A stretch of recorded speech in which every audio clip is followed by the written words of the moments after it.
થોડા કલાકો પહેલાં મારા નામથી પાટીદાર સમાજ અને ઉમિયા માતા વિશે અપશબ્દ બોલેલ અને પાટીદાર સમાજને ગાળો આપેલ એવું એક મારા મોટા ભાઈએ સોશિયલ મીડિયામાં વિડીયો મૂકેલ છે. આ વાતને હું સદંતર નકારું છું, કારણ કે આ વાતને મારા ભાઈ કોઈ બી રીતે સાબિત કરી બતાવે તો મારું સંગીત પ્રોફેશન આ જીવન હું છોડી દેવા તૈયાર છું. હું સાચી છું. હું પાટીદાર સમાજ અને ઉમિયા માતાજી વિશે એક પણ શબ્દ બોલેલ નથી.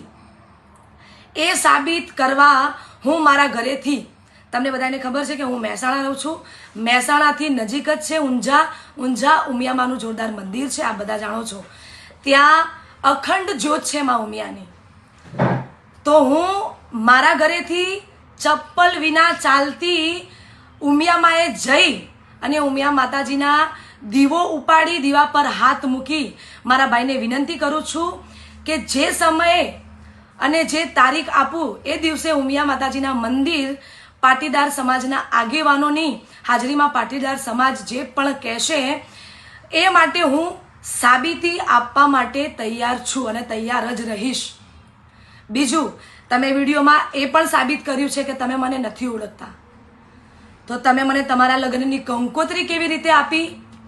તમારા જન્મદિવસના દિવસે તમે મને ઇન્વાઇટ કેવી રીતે કરી કેક કાપવા માટે? તમે મને નથી જ ઓળખતા તો કંઈ વાંધો નહીં, એ પછીની વાત છે. તમે નથી ઓળખતા કંઈ વાંધો નહીં, પણ એ ભાઈ પણ અત્યારે વિડીયોના માધ્યમથી પાટીદાર સમાજ અને ઉમિયા માતાજી વિશે જે પણ કરે છે તે સાચું સાબિત કરશે. ભાઈ, મોટા ભાઈ, તમે મને સાબિત કરી બતાવજો કે હું આ વસ્તુ બોલી છું. જો હું આ વસ્તુ બોલી હશું તો હું ઉમિયામાએ દીવા પર હાથ મૂકીને કહીશ કે હું આ વસ્તુ નથી બોલી. ઉમિયામા વિશે, પાટીદાર ભાઈઓ વિશે કે સમાજ વિશે કે તમને હું ખરાબ શબ્દ કોઈ બોલી હોઉં તો તમે મારા ઘરે સિકોતર માનો દીવો ઉપાડવા માટે તૈયાર રહેજો. તમે સોગન ખાઈને દીવા પર હાથ મૂકીને તમે મને ખોટી સાબિત કરજો.